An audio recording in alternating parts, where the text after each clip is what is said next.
Hi, thank you so much for having me today. I'm Dr. Sarah Kipperman. I'm an assistant faculty at Wayne State University in the College of Education. I'm in their school psychology program. I am a licensed psychologist, nationally certified school psychologist, registered play therapist, and I think that's about it. I'm a graduate of Georgia State University in Atlanta. What? And let's see, I'm lived in Michigan for most of my life, and I'm so happy to be here today. And I am so passionate about the school psychology field. I love getting to teach students about it so frequently. And now I'm so thrilled to be here with you today. So, without further ado, let's get started. I'm going to share my screen. And there we go. So, today, we're going to talk about a path toward more socially just school psychology practice. That's me, all the fun information. So let's chat about what we can expect from today. Today, I'm going to first kind of present my own thoughts, like behaviorally. Why is it so challenging to take steps toward more socially just practice and like being action makers and movement shakers? And then we're going to reframe that about let's think about this differently. And then there's going to be 3 skills that I'm really excited to share with you today that I think can help guide us toward having a more socially just intent in our school psychology practice. So thank you so much for being here today, and let's get started. So we want to meet students' needs, right? Like we didn't get into this field because we're going to be billionaires. No, I mean, I believe most of us got into this because we adore children. We love working with them, seeing them succeed, win. I myself had a learning disability growing up, and it's such a pleasure to be able to help children and see them succeed in ways that I didn't know I could until later in life. But as far as like working with diverse youth, we want to be able to help them like all youth, but the question is how can we meet youth like where they're at when we don't necessarily understand their lived experience? Well, part of that is that there are some barriers we encounter as school psychologists. I'm raising this up so I can see it a little bit. Part of the problem is like some of the barriers that we encounter when we're trying to think of like, how do I work with diverse youth? The barriers that are in place can look like us assuming the sole role as expert, where we see ourselves as the experts who know exactly what has to happen, when what we really could be doing is viewing the child as the expert. So that can be really helpful, is to share in that role. We also get, insert emotion here. We can get scared of doing wrong, that if we actually do something, are we going to get reprimanded? Like, is it going to be the right thing? What if we do something and it's not experienced as kindness or as helpful, but as impeding on one's identity in a way that is insensitive? So sometimes instead of doing something, we opt to do nothing out of not wanting to do harm. We also can operate by thinking from a culturally competent lens, where we assume we do know everything, where we believe we are skilled to work with diverse youth, when in fact we really, unless we are from a specific culture, it's hard to really understand what people are living through and going through. Next, we have stereotypes, biases. It doesn't matter who you are, where you come from. This is a fact. We all hold them. And the question is, are we checking them? Are we in tune with the beliefs that we have? And are we challenging them? Are we taking steps to make progress toward them or with them? And next, what we believe to be true, like what we learned in school, the fact that that we believe as school psychologists, we do intervention, consultation, assessment, the fact that there are eligibility categories that kids can be classified under special education. We take these to be true, or maybe not, but But these are things that we've been taught, that we've been told to digest as true. But when in reality, all of this is socially constructed. The idea of a disability is socially constructed. The idea of diversity is socially constructed, when really a lot of what we all bring to the table is similar, right? Like if we celebrate our similarities, we really see how much we all have in common. But it's so innate in our being that we can pick and identify what's different, and what separates abled from disabled, what differentiates diversity from mainstream. There's all these social construction and schema building that comes into our mind that causes us to group and separate rather than merge and marry. So let's look at what that looks like behaviorally. We all know classical conditioning, some Pavlov and Skinner over here. So the traditional idea with classical conditioning is we have this neutral stimulus, a bell, right? And then a bell means nothing to a dog. So when you ring the bell, the dog's like, what? What do you want from me? But then when you throw in food, food is an unconditioned stimulus. So if you have the bell ring before you show a dog the food, then the dog says, oh my gosh, there's a chicken bone. And then the dog eats the chicken bone and they salivate. And then they start saying, oh, whenever I hear the bell, I know I'm going to get some chicken. And so I'm going to salivate. And then that neutral stimulus becomes a conditioned stimulus. We've conditioned that dog to want to salivate whenever it hears that bell because it thinks it's going to get chicken. And it knows it's going to salivate because that's just what we do when we eat chicken. Or if you're a vegetarian, tofu. There we go.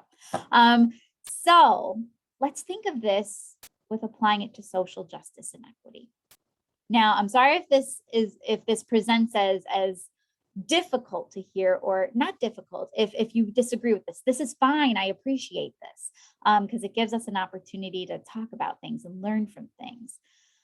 So when we think of the word equity, without knowing what equity means, it's a neutral stimulus.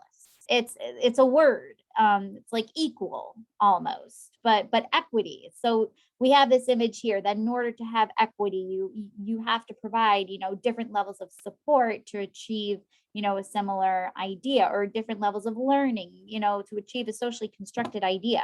So it's a neutral stimulus. We don't really have much associations until we start learning that I'm supposed to do things. In order for there to be equity, I need to do something and make a difference, or, resist against this natural power structure that's instilled that means that some people benefit while others have to work a lot harder to get to the same place. So when we have these conversations or when we do things and we're like, oh my gosh, I was wrong. I said the wrong thing, and we get reprimanded, we get called out, right? You get called out and you're told that was incorrect. Like that's not culturally in tune with what you need to be doing. It doesn't feel good. We retract, we retreat. And then we feel like, I want to avoid this conversation. I want to avoid these uncomfortable conversations that I don't really quite know what I'm supposed to be doing. And it makes me feel a certain way. So I'm gonna leave this to people that feel more confident. And so then the idea of equity gets paired with this feeling of fear and nervousness. And so then the conditioned response or the conditioned stimulus of when we hear equity, we then tend to get scared when we think about it, which stops us from wanting to make progress there, or stops us from wanting to actively be involved in the progress we see, unless it's in ways that are comfortable or familiar. But let's reframe that. When we think of equity, we shouldn't have that conditioned response or conditioned stimulus of feeling defeat. Like we have this system of power and we have to just accept it. No, that's not how we have to think about it. We can instead think about it as barriers that prevent equity. They instead present as obstacles that we can work toward overcoming. And so instead of thinking of, the shame we should feel for when we make mistakes and the, harm we may not occasionally, but the harm we may cause, like by making a comment that was, not the appropriate comment. We shouldn't let these instances scare us away from wanting to make a difference. We should hopefully view them as learning opportunities where we can, share with each other in like, hey, I want to help you and help me do better. So let's learn together. So this idea that we can come together and connect over our ability of wanting to learn and wanting to do better. And so this shows that we don't have to be classically conditioned to be scared and nervous of this conversation, but we can be invigorated by it. And I think we just have to learn how. So in the name of learning how, I'm bringing 3 skills to the table, or 3 considerations that I would like for you to think about today. They include consulting our ethical principles of beneficence and nonmaleficence, getting some familiarity with cultural humility. And lastly, this is a consultation skill that is near and dear to my heart and is what I infuse in my research all the time. It's called the Participatory Culture-Specific Intervention Model approach. And we're going to learn about this 10-phase approach to creating culturally responsive programming that you can do in your schools. All right. So by learning about these 3 things, hopefully we can have some concrete ideas of what we can do to take steps in the direction of practicing more socially just practices as school psychologists. Let's do this. Okay, so let's start with our ethical principles. I'm sure you all have heard of beneficence and non-maleficence. Beneficence, the idea of our intent is to do good, knowing that that is the place we are coming from. If we are acting from a place of beneficence, then we know we have good intent and we can sleep at night knowing that that is where we are coming from. Non-maleficence, we don't want to do harm. The intent to do no harm. I thought that said to do harm. I was like, no, that's not correct. The intent to do no harm. So with non-maleficence, if we pair the idea of wanting to do good with knowing that we don't want to do harm, then we're going to be guided by some really sound practice. And we can use that to encourage us to want to take action. Because through inaction, we only perpetuate existing barriers. If we do nothing, because of the systemic power dynamics in our country, in our state, in our city, if we do nothing, it's almost like we're on an escalator or on those moving walkways at an airport, where if you just stand, you're still moving, you're still on this power system, and you're still kind of a part of what's happening. And so in order for us to take down these barriers that exist, that prevent youth from preventing people from having equal access, and from having equity, we have to actively resist and take steps to alleviate these tensions and existence of barriers. So let's take action. When we are guided by beneficence and non-maleficence, we can know that, there may be a mistake that we make. There may be something we say or something we do that isn't in the best interest. But if we know that we're operating from a place of beneficence and non-maleficence, then we are committed to correcting whatever we've done. As soon as we learn of something that we did that isn't, in the name of beneficence and non-maleficence, you aim to undo the harm you cause, because your intent is to not do any harm. And it's to actively correct any mistakes you've made, and it's to work toward progressing and moving in the direction of doing good. So these are the guiding ethical principles I'd like for us to think about as we commit to taking action. Now let's move to cultural humility. Holy smokes, this is a wordy slide, but cultural humility is a really awesome concept. It was first discussed by Tervalon and Murray Garcia in 1998. And it's the idea that we are committed to a lifelong process of self-reflection and self-critique, whereby the individual does not only learn about another's culture, but starts with the examination of his, her, or their own beliefs and cultural identities.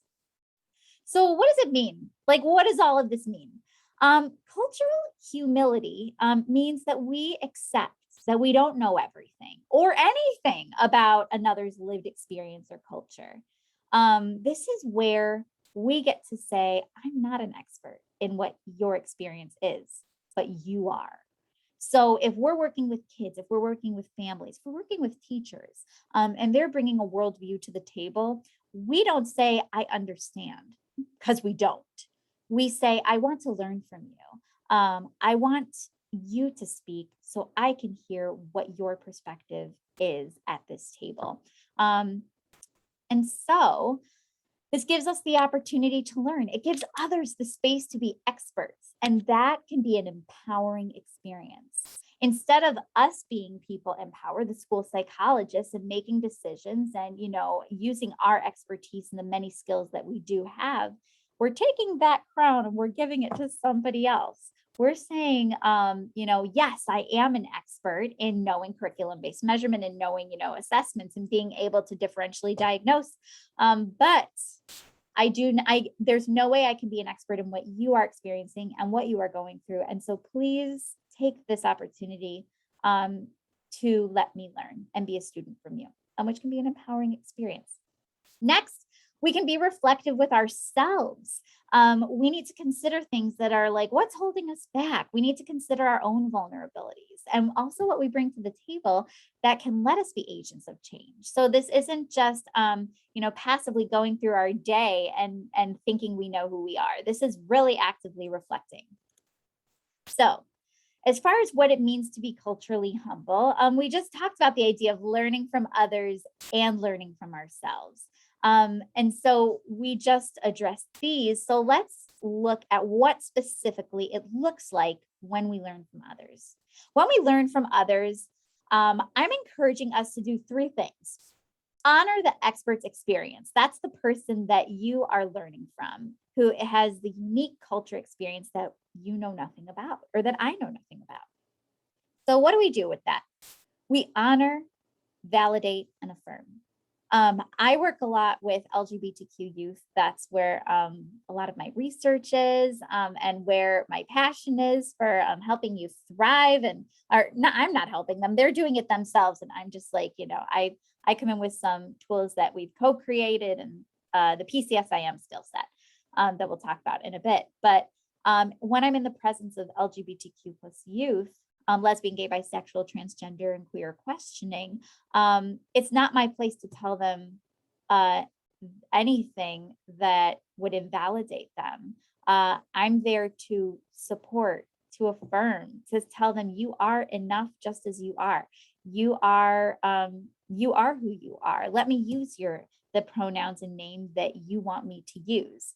And also, if somebody comes in sharing about a difficult situation, I'm not there to tell them, oh, let me tell you something else that's, difficult. No, I'm there to sit in that moment and affirm and validate. So these are some examples when you say things like you are appreciated and deserving just as you are. Or, if somebody were to say, I had a really difficult night, you can say that sounds really difficult. So some basic counseling skills, but it's important to honor the expert's experience. Next, ask questions, not from a place of judgment, right? We're not here to judge. We're here to learn. And so something that this can look like is by saying, thank you for sharing that. I apologize if I'm imposing, and I'm so grateful for this opportunity to learn. Would you be willing to share with me more about this? And then that gives youth the opportunity, or whoever, you're learning from, to say, I'd love to share more. Or they can say, no, thank you. I don't have the bandwidth or capacity to share with you right now. So that's a way to frame a question. Next, expressing gratitude. So when we are given the opportunity to learn from others, that's something that we cannot take for granted, and we should soak it up like a sponge. So we want to convey our awareness that we are, whether we view it as imposing or taking time from someone to learn from them, when they are indeed a limited resource. And when this is something that can be a very taxing experience for others, something that we can say is, thank you so much for your willingness to let me learn from you. This is an invaluable experience that will help me grow and do better every day. So that being said, what are some examples that you can think of where you can practice some cultural humility, and what are some instances where these skills may come in handy. So take a little time to think about that, and then we'll go on to learning from ourselves. Okay, so now in thinking that we need to learn from ourselves, how do we do that? These are some questions that we can ask ourselves as we learn how to be culturally humble and more in tune with what other people would like from us. So some questions are, what holds me back? What are my attitudes, my biases, my stereotypes that I hold?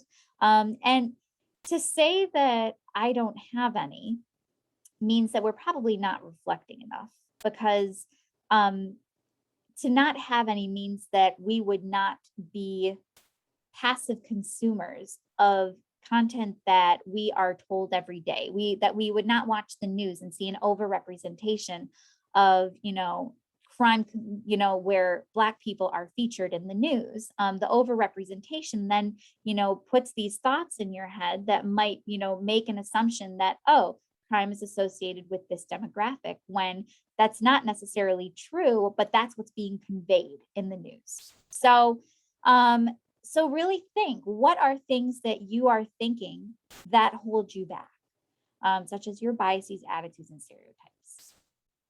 All right, then think about, how am I vulnerable?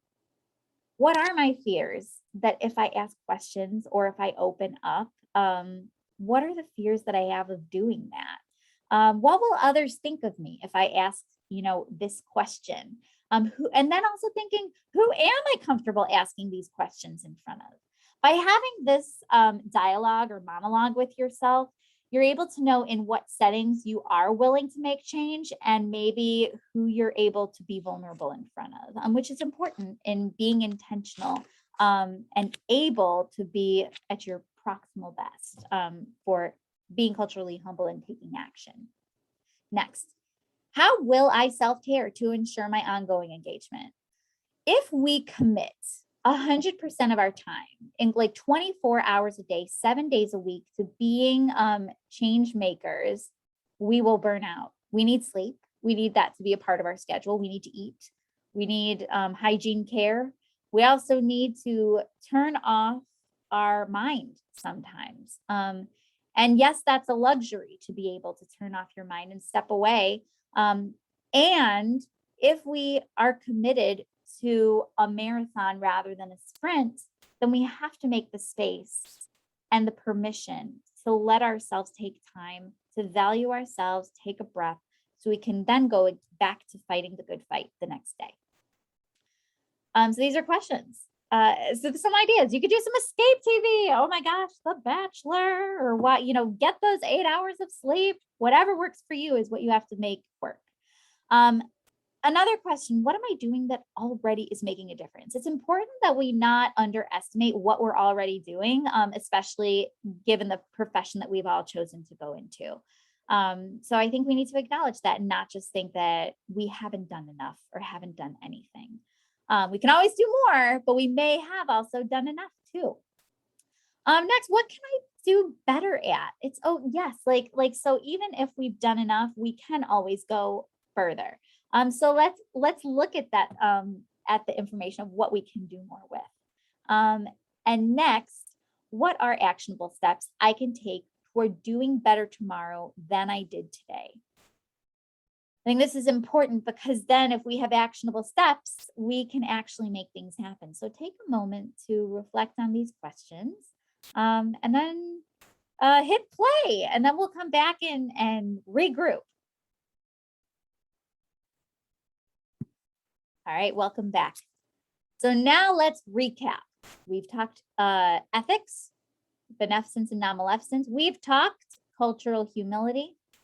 Now let's learn about a unique skill to our school psychology field that we can implement that will allow us to be change makers in our fields, kind of advancing our abilities in the intervention and consultation domains. And the specific skill I want to go over is the participatory culture-specific intervention model, PCSIM.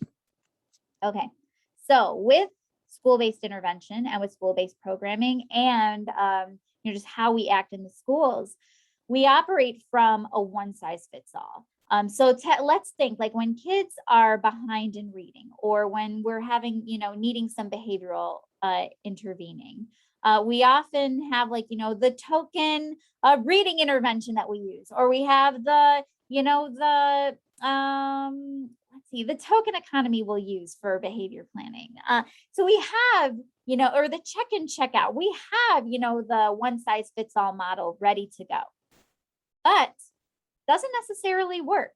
Let's take DBT, for instance. Are you all familiar with dialectical behavioral therapy?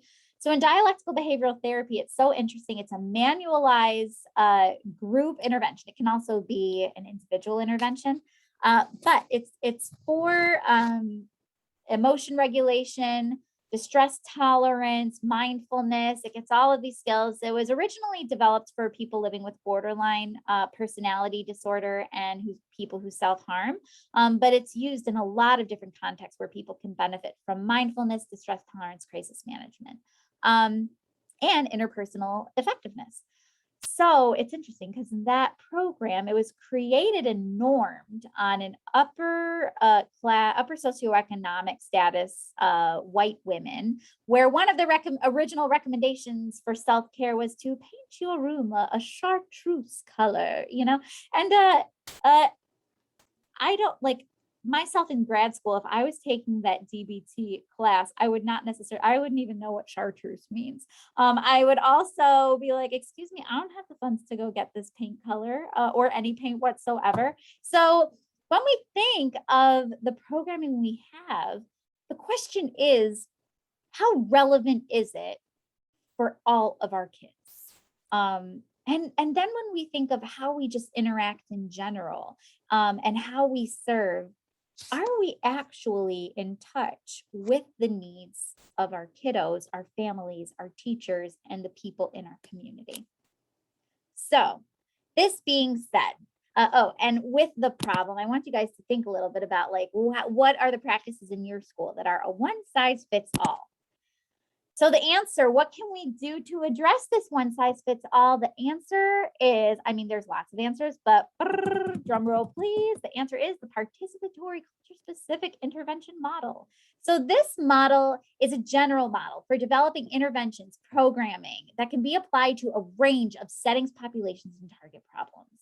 So it's systematic. It's a 10-step, a 10-phase approach. It's recursive, meaning that just because you've completed a step doesn't mean you're not going to go back and make changes, because you're working with people, you're collaborating, and we're going to learn that, oh shoot, we didn't incorporate something, like we have something at phase 7 that's not really culturally in tune, so we got to go back to phase 4 and edit that. So it's recursive, it's systematic. It's based on empirical and evidence-based findings. As you as school psychologists know, using empirical and evidence-based resources is imperative to our profession. So you do a little bit of that while combining that with meeting the unique needs of the people we're working with. It also includes procedures for designing, implementing, and evaluating culture-specific programming. So let's see what this looks like. Or, well, before we see what it looks like, let's talk more about why we need it. We need it because PCSIM is a critical variable, culture is a critical variable as far as the manifestation of symptoms, coping skills, social supports, use of professional services, and providers and delivery of services. So when we think of culture, symptomology can look different, or like when we think of something like depression, in some cultures it can present as really somatic and as presenting as pain, where for others it presents as lethargy. And so culture really does have a rich piece that we don't always account for when implementing services. Next, stress and mental health needs exist across cultures. And some people from specific cultures experience stress at greater rates in their ecological niche, meaning like in the context that they're living and thriving and making things happen. So there may be a differential need that's greater among certain communities where we need to match that need with culturally relevant services, programming, and responses. This can look like inequalities, right? Inequality, where we see greater prevalence of poverty, violence, discrimination, displacement among certain communities. And next, the burden associated with mental health is greater because the disparities that relate also relate to accessing high quality services. So for LGBT youth, again, an example is where cultural factors could influence the extent to which minorities will access services. If a youth is not out to their parents, the likeliness that they would go to therapy for managing the stress that they're feeling with having to come out to others is not that high, because they would possibly feel the need to share their outness with their parents before they're ready. So that's just one example of why PCSIM is important and why disparities exist when we don't account for a culture-specific lens. Next, existing programming is often developed by providers for people like them. That whole example of DBT being, developed. I mean, Linehan is a brilliant, brilliant human and developed program as, upper socioeconomic status person for upper socioeconomic status white women. And so what we need to be doing is not just creating programs for groups for the same groups. We need to be adapting these empirical and evidence-based programs and possibly recreating programs and our, infrastructure to accommodate the needs and the endorsed needs by unique communities and how we can meet those needs. So when we have these programs that exist, culture-specific needs may not be addressed, met, or acknowledged by existing therapeutic models. They may not account for judgments, lack of cultural competence, or how to account for culture specificity. And we need to eliminate the power dynamics and problem identification, where the researcher is the person identifying what the problem is. We need to empower the stakeholders and the students, parents, and teachers from specific communities who we're serving and working with to be the people naming the problem that we are going to be addressing. So now that we, know the need, why PCSIM, the goal of it is to demonstrate culture specificity by developing programs that reflect the shared language, ideas, beliefs, values, and behavioral norms for students from a specific culture, or teachers or families or community agencies, by partnering with them to guide the generation of culture-specific and relevant content and information. Okay, a little bit more on the nuts and bolts before we get into the 10 steps. So more on the participatory model. When we think of intervention development and program development and idea construction, we have traditional models that are very linear, that you develop a program, you implement it, and you evaluate it, right? That's linear, but a participatory model is recursive. Everything, feeds off of each other, and sometimes you go back and you keep revising until you have a program or a structure that works for what your needs are. And in the participatory model, what's really important is that we recognize that us as school psychology experts share in the expertise vision by where we have expertise in the empirical and evidence-based foundations, and the people we are working with from a specific culture hold the expertise in their lived experience. All right, here we are. It's not 11 phases, it's 10. I hate to break it to all of us, but there it is. This is the application of PCSIM. And what we have here are the 10 phases, and we're going to go through them and learn what it is that PCSIM can bring to the table. We're going to talk about phase 1, existing theory, research, practice, and policy. So learning the culture, forming partnerships, goal or problem identification, formative research, culture-specific or local theory, culture-specific program design, context-specific program adaptation, context-specific implementation and evaluation, and capacity building and translation. So let's start with phase 1, existing theory. And so we're talking about this, just another heads up about PCSIM. I'm not asking you to create necessarily programming that's culture specific, but this is giving us the skills to think about how we can adapt our practices or our school structure, or maybe some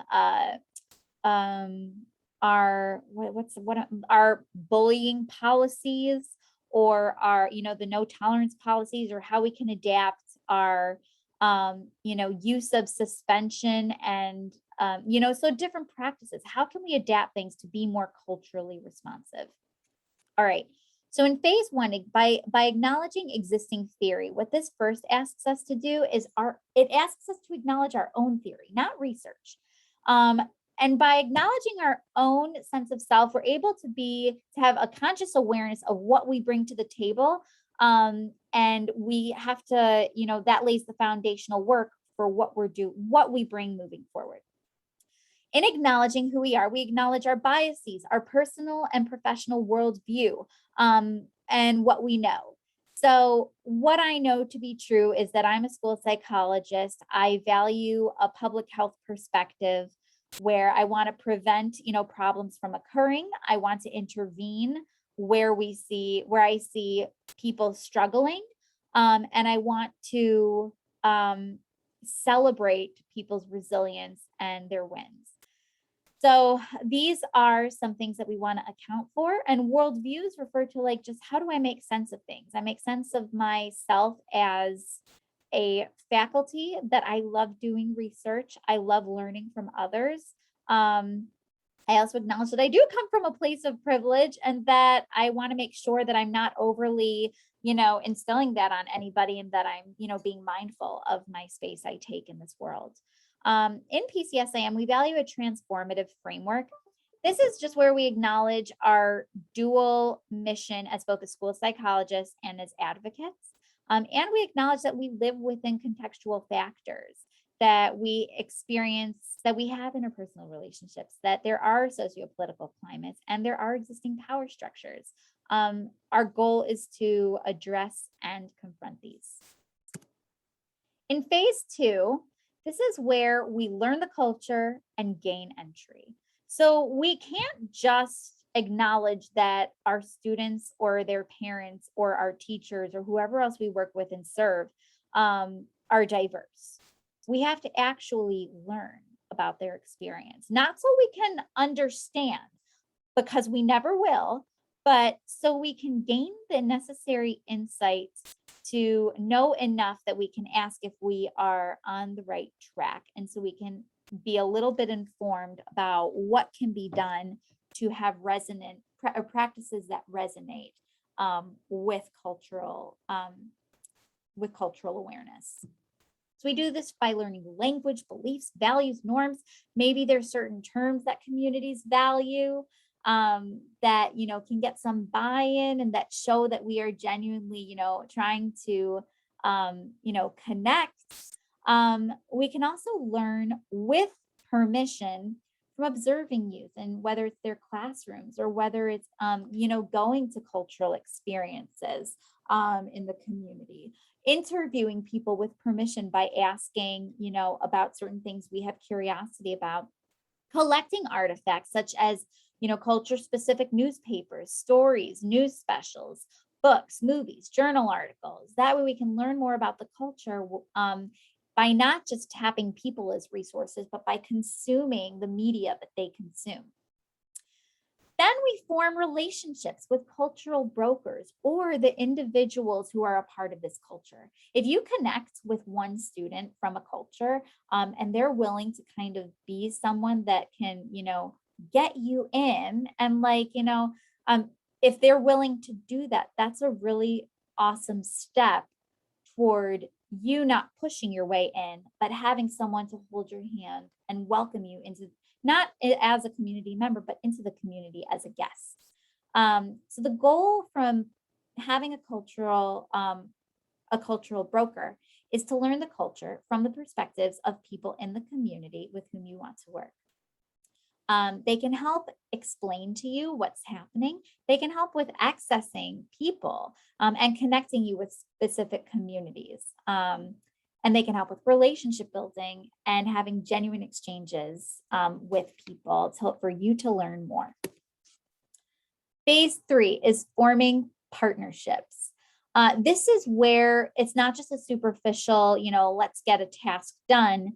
This is so that there can be maintained partnership and ongoing sense of community where you have an ongoing commitment to serving a community as a school psychologist. So when we have meaningful relationships, that's where students or whoever are, we are serving in the moment are aware that we are not in this for our own benefit. We're in this for mutual benefit and for, a genuine care, and to exhibit compassion and to, in the name of exhibiting socially just practice.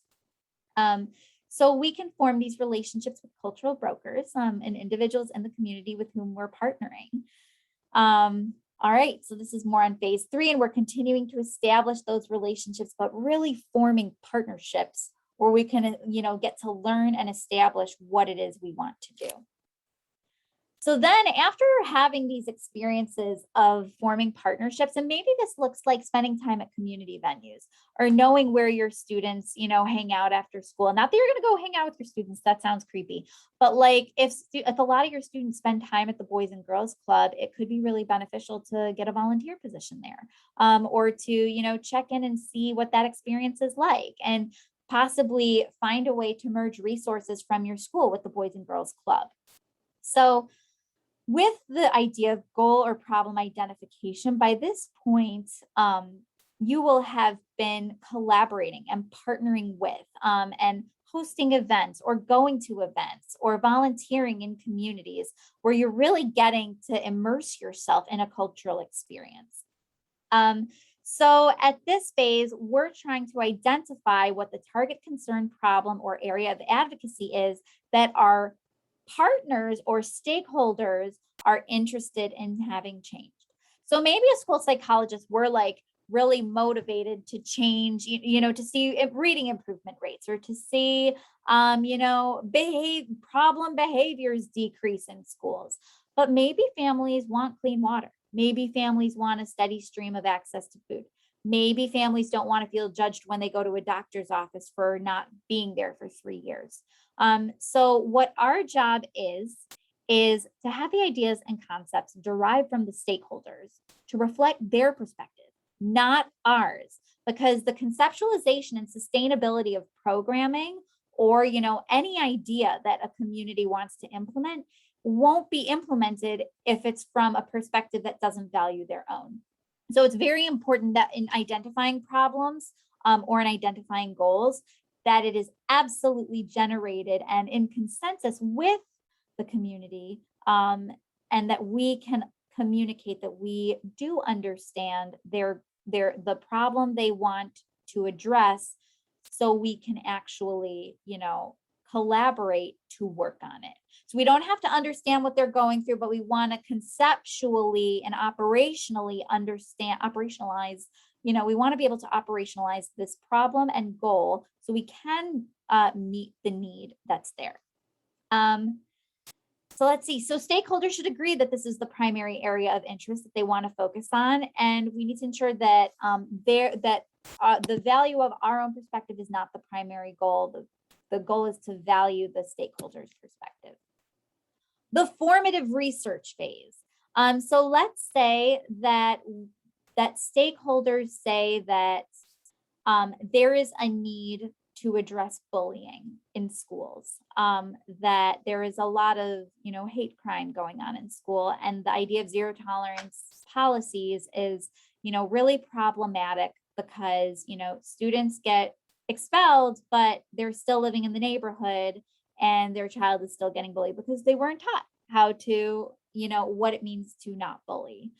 So in phase 5, we want to learn the formative research, what goes into what we need to commit to learning in order to achieve the outcomes we want. So this is where we do the work, where school psychologists do the work of consulting literature and consulting the empirical and evidence-based findings, just as we do for interventions that we implement, in our own schools. We've consulted literature and used empirical and evidence-based findings. So here we want to deduct. So see that inductive, deductive inquiry. The deductive part is where we're consulting the literature. And we do want to use information from the literature to inform what it is that we're doing, such as social emotional learning, provide opportunities for learning. But the inductive piece is that we're going to generate information from observing, learning, and interviewing from others, from the community, the culture specific community with whom we're working.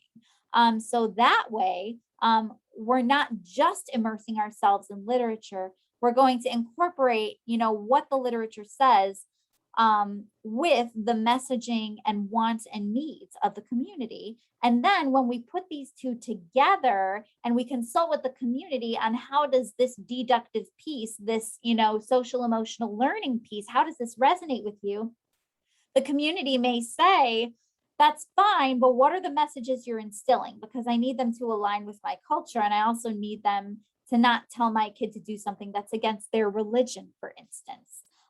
So we want to be mindful and incorporate both the perspectives of the community and share what we've learned from the literature. And then again, let the community be experts in how we synthesize all of this information. Okay, so now phase 6, after this very complicated component of phase 5, and this is, let me go back, phase 5 is a series of conversations. And I think something that I've done in my own research is I've made a junior research team of LGBT youth who I've talked with about, what is it that you would want from programming that's built just for you?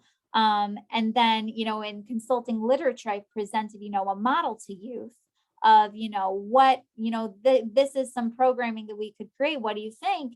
And then youth gave me specific ideas to include in each lesson that I pulled from literature that also incorporated their beliefs. And so basically it's an ongoing process where you're engaging the community. It can be very tiring for people. However, it's also really empowering because you're giving people an opportunity to share their expertise and their perspective. Okay, so in this culture specific theory, this is where you're establishing what it is you're going to be implementing. Or not what you're going to be implementing, but like you're understanding that you have the basic components of what it is you're working with. So you've taken the time to digest, to understand what the community's needs are, what research typically says would work, and then combining that and reflecting on how that melds with what the community is saying they need and how responsive this would be to that. So this phase 6 is the, by George, I think I've got it. It's the moment where you piece it all together and you say, I think this is the approach we need to take. And it's really short because you just have your moment of where you're like, does this sound good? And then basically you can present it to this culture specific community and they can give feedback on how this culture specific theory is working. Phase 7, program design. This is where you really, really get the nuts and bolts of the specific, program or steps or implementation that you're coming up with. So if you're doing is like, how do we amend this zero tolerance bullying policy to be more culturally responsive? And so, the neighborhood that the kids in our school are living in doesn't have, bullying, increased bullying while we've just expelled someone from our school for doing that. So in this phase, you're collaborating and you are building a program. You don't have to necessarily build a program from scratch. If a community has designated that, there is an existing social emotional learning curriculum that fits their needs, but there's just certain messaging that needs to be tweaked, then you can go through that manual and sit with the community collaborators, the students or parents or stakeholder, whoever they may be, and go through the manual and identify where changes need to be made so that it's culturally relevant. So that's what that basically says. And then phase 8 is the context-specific program adaptation. So this is where we implement. This is where you roll it out and you see how it goes. Now, keeping in mind that so part of doing this and doing this from a socially just perspective is you make it known that this is a work in progress, that the main goal of this is to be culturally responsive, attuned, and, and that you want to respect and value that perspective. And so we can always change things as we go. And so it's important to know that you may be adapting information as you go, and that's okay. So it's a work in progress and will always be a work in progress because there's never a place for us to say that that something's finalized because that's not valuing the specificity and needs to be responsive. Next, come up with an implementation and evaluation plan. This is where we can combine some expertise of school psychologists, and since we are familiar with, curriculum-based measurement, formative and summative assessments, we can use this, present some ideas to communities, and maybe they'll, be able to respond and have ways that they would like to assess, or ways to supplement assessments that you think would be great ways to track progress. And so if you want, you could, have conversations now, or, be thinking about this of how you would assess, school-wide, classroom level, individual level, impact of change. How would you do that when implementing culture-specific programming? Next, the capacity building and translation. So what this refers to is that the goal with PCSIM, participatory culture specific intervention modeling, is that you're not, going to be the direct service provider of, offering this PCSIM work all the time. The goal is that you're building infrastructure and you're building programming that can be sustained by a school, by a community, in a setting, that then you can walk away and say, I've done my part, and now it's sustaining itself. So part of that is identifying who's going to do what role and who can be a point person when you move on to the next culture specific project. And what you want to do, you want to empower teachers, staff, whoever it is that's going to be implementing, and you want to be very explicit in who's doing what piece. And next, you want to also connect those people with the culture specific community partners so that there can be that ongoing feedback and there's never an end to that systemic giving back of information, and that reference of expertise of the community. And there we have it. Those are your skills that we're learning for today. So before we recap, or not before, well, we can do this now. I really would love it if you guys could have some conversation about what you see, how you see yourself using these skills, the ethical guidance of using beneficence and non-maleficence, where we can trust that our intent is to do good and not do harm. How you can use cultural humility, and cultural humility and the ethical principles should be infused in practice no matter what it is, whether it's PCSIM or any practice throughout your career. And then using PCSIM to create programming, adapt existing practices, and meet the culture specific needs of the students and families and staff in your schools. So my question for you, what are your next steps? What can you do with these skills? All right, well, I'm Sarah Kipperman. If you have any questions, want to follow up, or anything, please feel free to reach out. This was such a pleasure to share with you today. I'm so sorry I couldn't be there in person, but I really appreciate this opportunity. And I know that everybody's going to be doing great things. So I'm going to stop sharing my screen, and I want to say thank you. Have a good one.